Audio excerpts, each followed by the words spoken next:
Hey everybody, John Van Dyke here for New Jersey Exposed. Today is Tuesday, June 14th, 2022. Time is 8:30 p.m. Jersey time. Very lovely Jersey time, I might add. It's very quiet, a very peaceful spot where I'm at. I'm at my old high school, enjoying the scenery and the memories, as I usually do when I come down here, but I'm happy that I can make my videos here now. Okay, this is reported on Fox 17 out of West Michigan. This is a follow-up story to a cop, a video I did not too long ago. Just scroll back, where this cop chased this black man over a motor vehicle stop, and he tackled this black man, the young black man, and got on top of him, probably doing the dry hump. And he claims that the black man had his taser and was trying to do something with it. And because he was doing that, now remember, the black man was face down to the ground. And the cop, the hero, was on top of him doing the old dry hump. And I guess this hero feared for his life, and he took his gun and he put it to the back of that man's head and he pulled the trigger. That man is dead. So here's the follow-up story. In depth. GRPD officer Christopher Schurr, that's S-C-H-U-R-R, charged with second-degree murder in the shooting death of Patrick Lyoya. There it is, people. I'm surprised it took this long. I thought it might have been sooner. But anyway, let's find out here. Let's read the story. The Grand Rapids police officer who shot and killed Patrick Lyoya following a traffic stop and struggle on April 4th will be charged with one count of second-degry murder, the Kent County prosecutor announced Thursday afternoon. Kent County prosecutor Chris Becker says his office is charging Officer Christopher Schurr with second-degree murder for shooting death of Lyoya. Prosecutor Becker made the announcement at a press conference at Michigan State Police Grand Rapids headquarters Thursday afternoon. According to Becker, Schurr had already turned himself in. The record shows Schurr turned himself into the Calhoun County Correctional Center just before 2 p.m. and was arraigned Friday afternoon. He was released on bond. The Calhoun County Sheriff's Office said Thursday evening Schurr was in the Calhoun County Jail at the request of the Kent County Sheriff. In a statement, the Sheriff's Office said that this is common in situations where someone previously worked for the jurisdiction where they are charged. The elements of second-degree murder are relatively simple. First, there was a death done by the defendant, and then when killing occurred, the defendant had three states of mind: intent to kill, an intent to do great bodily harm, or the intent to do an act that the natural tendency of what the act would cause death or great bodily harm, and finally, that the death was not justified or excused, for example, by self-defense. Taking a look at everything that I reviewed in this case, I believe there was sufficient basis to proceed on a single count of second-degree murder, Becker said. Second-degree murder is a felony charge. Schurr faces life in prison with the possibility of parole if convicted. Becker says he plans to prosecute the case and will not recuse himself. The following announcement, attorneys Ben Johnson and Ben Crump held a press conference with Patrick's family. The Kent County prosecutor, who has certainly never charged another officer, even though there have been a number of shootings with this crime before, how clear he believes this evidence to be.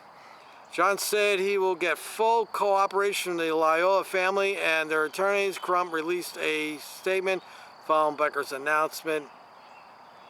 And let's see, I think there's a little more after it.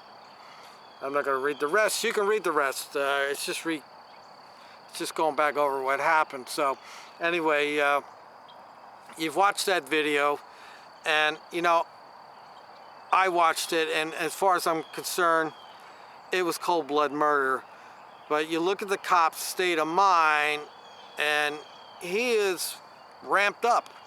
Now, he's a young cop, and I am friends with retired cops, and they all tell me the same thing. And it doesn't even matter if they're retired now. They all tell me the same thing. When these cops get older, they don't chase people. They always say, we let the young guys do it. We're not chasing anybody. They tell me, so I'm not getting mud on my clothes and all that.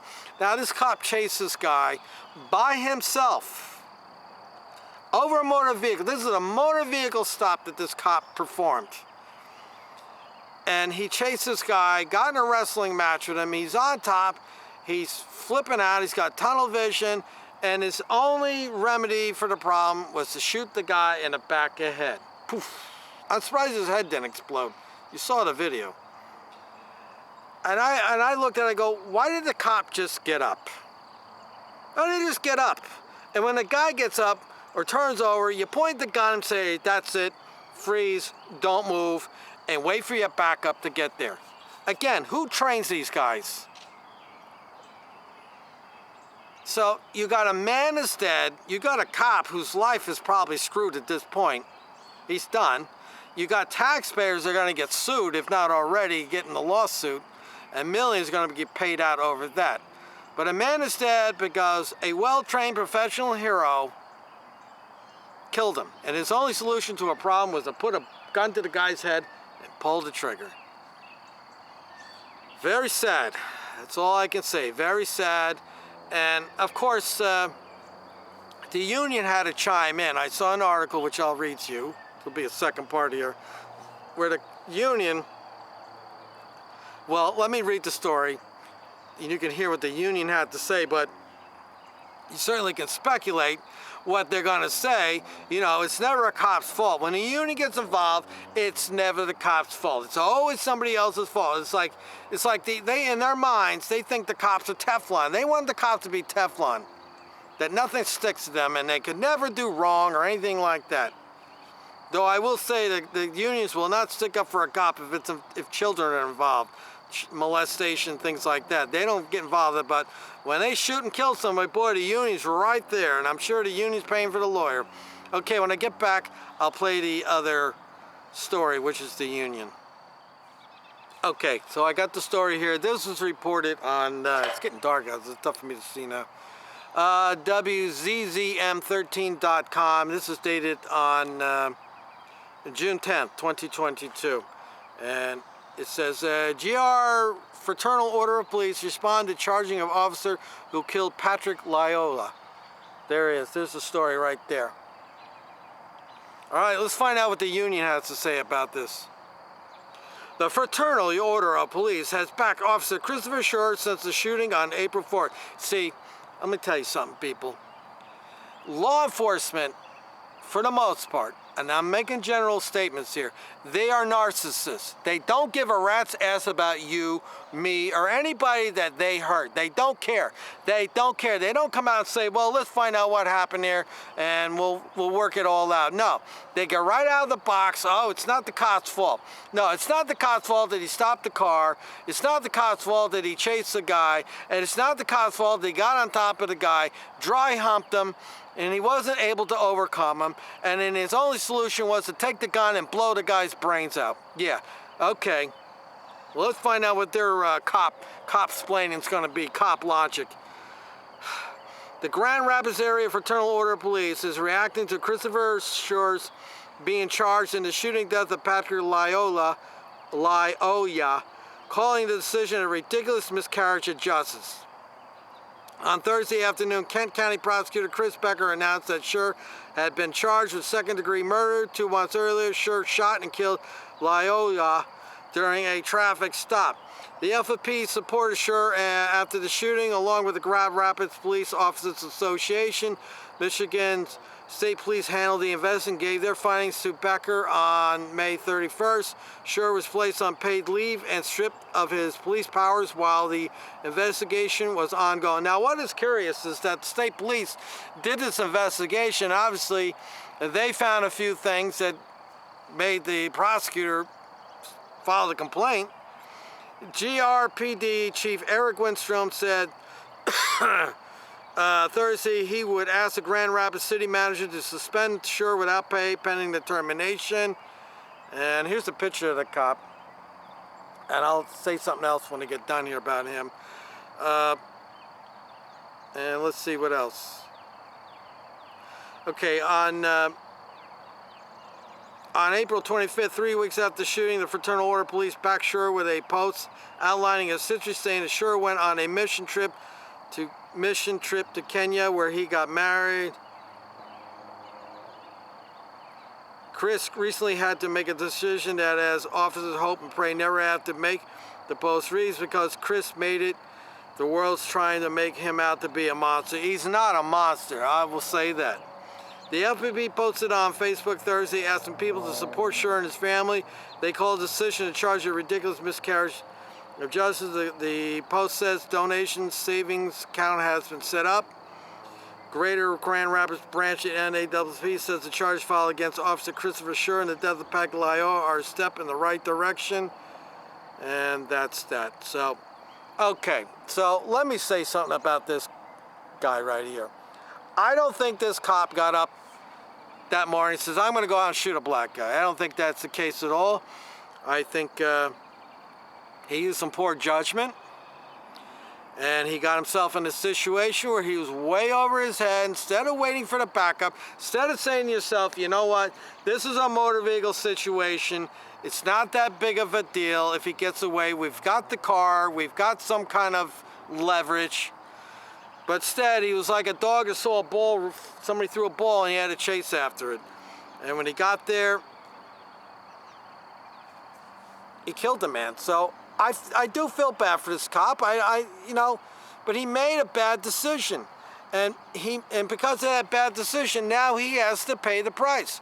We make bad decisions in life. I've made some bad decisions. It cost me money, cost me problems and headaches, but it happens, and you got to suck it up and you got to take it like a man. And he blew this kid away, and he's got to suck it up now. You know, there's no mention from the Fraternal Order where they say, you know, we're sorry that this guy get killed. None whatsoever, because they don't give a rat's ass about you and I when they kill somebody. You know, every day on their Facebook page, I watch these things. They put a picture up. Some cop got killed. Now, granted, it's bad. I don't want to see anybody get killed. But they get up there, and they put these things up there to solicit a certain kind of response, which is, oh, poor me, poor all the poor heroes, the poor heroes. Yeah, they are poor heroes. Nobody should die on a job. But then I remind them that, hey, wait a second, you killed 1,000 of us last year, and we're not, all the people that you killed were not all criminals. They were not convicted in a court, okay? But they don't want to hear it. And when I say anything about it, well, what about the 1,000 citizens you killed each other? You know, and then they don't answer. All I get is attacked by the bootleggers. How dare I say this? The family's grieving, all that crap. Well, the family that they killed is grieving too. And you know, they'll put a post there where some cop died 10 years ago. And they'll say, you know, and I go, well, you know, between the time that cop was killed and now, over 10,000 people were killed by police, okay? But you don't want to talk about it, because these narcissistic psychopaths, psychopaths that seem to dominate law enforcement. I'm not saying they're all out there, they're all like that, because I know some cops out there, and I'm friends with retired ones, they're not like that at all, okay? But they're out there, and they're the ones that are running the show, and they don't give a rat's ass about us. That's why they keep killing people, killing people, and never will they say, we're very sorry what happened to Patrick Lyoya. We're very sorry about it. It was it's just a bad day. No, never. It's all about the cop. It's all about them. You know, they're up here, we're down here, we're shit, they're not. And this is the attitude that I see all the time, people. Tell me if I'm wrong. That they don't care about us. You know, as I keep saying, not all lives matter, not in their eyes anyway. They don't give a rat's ass about us. All they care about is themselves and their image, and they want everybody to feel sorry for them, and they want everybody to put them up on a pedestal, and everybody worship there and kiss their feet and pray to God and thank to God that we have them out there protecting us. Well, it's bullshit, people. And this is, you know, if there's any message I'll ever leave from my channel, when the day comes or I take it down, I don't do this anymore, I want you to know that they are narcissistic. It's all about them, people. They don't give shit about you on a general, and I'm saying this as a whole, law enforcement as a whole. You get down to the individual officer, it's a little bit different, but one thing I know for sure, cops, for the most part, The bad ones definitely lack empathy. And the new ones that come on board, I think they got hopes and dreams, but as time goes on, they quickly realize that they got to step in the blue line and follow the blue line, and they can't put empathy into anything because empathy goes against their job. Then their job is to enforce laws and to protect the government and to generate revenue for the government. And empathy does not play a role in that. And that's why we have the problems that we have with law enforcement, because there's no empathy. The ones running the show have no empathy, and they don't give a rat's ass when they hurt us. They don't give a rat's ass when they kill somebody. They don't give a rat's ass when they cost the taxpayers millions and millions of dollars every year for their misconduct. They don't care, people. Instead, they solicit their little flying monkeys, their little, the cop apologists, the back the blue, and the scared lily whites. They do all their bidding for them, and they attack me and tell me I hate cops and I hate this, and I don't hate anybody, okay? But I do not like bad cops that hurt people and get away with it. And as I said ad nauseum, there's no consequences for them. Well, finally, we got a cop here who's going to have a consequence. So maybe some of these police out there will start taking notice that maybe I better think twice before I get on top of somebody, dry hump it, and put a bullet in the back of their head. I'm John Van Dyke. I'll put these links in the description. You go read the stories yourself. And as always, let me know what you think about this story here. And like, share, subscribe. Follow me on Facebook. I'm going to start posting a lot of these stories on my Facebook page because I don't have time to do all these stories. And if you want to go find out what the heroes are up to, you'll find them on my Facebook page, Gunnison Undercover. Put the link in the description for you, and you can follow all the lower level stuff. I'm only doing the cream of the crop heroes. All right? Till next time, people.